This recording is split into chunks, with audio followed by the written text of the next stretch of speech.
Hi guys, ito nga pala yung part 2 ng video ko, going to the paradise of Maldives. This was the year 2021.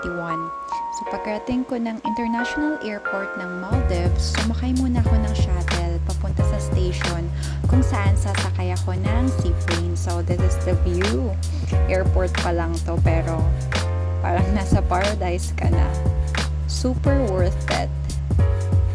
And ito na nga guys, nakarating na nga ako sa station kung saan sasakay na ako ng seaplane. Ito yung transportation para makarating ako sa resort na pupuntahan namin ng boyfriend ko.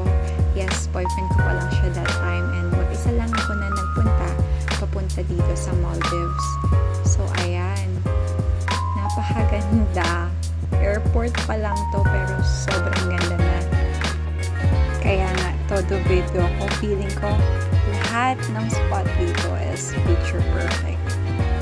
Sobrang ganda, wala akong masabi. And ito na nga, nasa loob na ako ng seaplane. Sobrang kinakabahan ako that time kasi sobrang lakas ng alon. And rinig na rinig mo talaga yung hélice ng plane. But, it's super worth it when you are on top. Makikita mo yung buong airport. And then, after nyan, makikita mo din yung iba't ibang mga island ng Maldives. Meron silang 1,190 coral islands. Kaya pala napakaraming turista dito. Kasi sobrang ganda ng lugar. View pa lang yan ng plane ha. What more kapag dating mo sa island.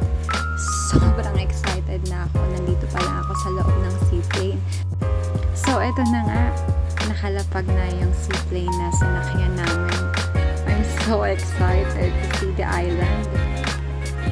And na-curious din ako sa daming pinipindot na mga buttons nitong mga piloto na to.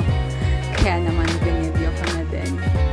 So, ito na nga guys. Finally, sasakay ko pala kami ng isang bangka. Ayun yung maghahatid namin papunta sa resort.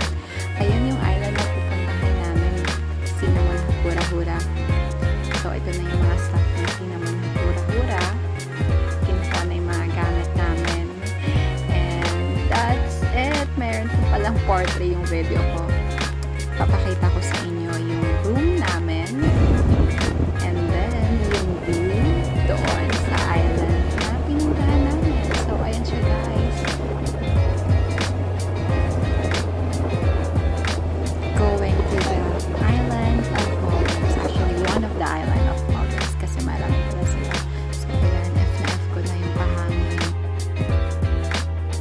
Hi guys! Ito na nga pala yung part 3 ng aking Maldives trip. Siyempre, room tour muna tayo.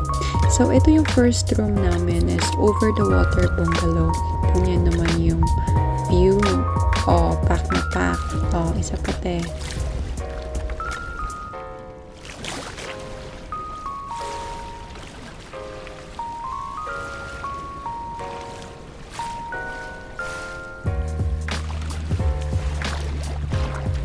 After niya, naglakad-lakad muna kami para makita pa yung ibang amenities dito sa resort.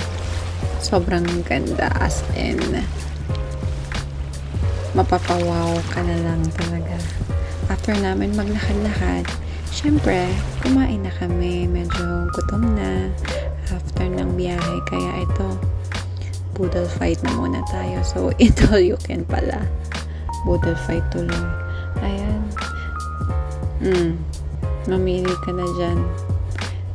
Sobrang dami ng foods. Parang di ko na nga alam kung saan ako magsisimula. Pero syempre, let's start with something light. Alam mo naman, baka mabigla ang ating tiyan. Kaya, ito muna ang ating kainin. Ayan, oats with fruits muna tayo. Para healthy living talaga. Then after niya, nag-transfer na nga kami sa aming room, which is beachfront. Ayaw namin sa una kasi nga rinig na rinig yung ingay ng generator. Kaya ito, move muna kami. Napakaganda pa rin kahit saang room ka naman malagay. And after nyan, swimming muna kami. Siyempre, tingnan mo, parang own na own talaga namin yung buong beach. Kasi wala kang makikitang tao. Super private kasi nung resort na to. Kaya, very minimal lang yung tao. So, ayan. Swimming na.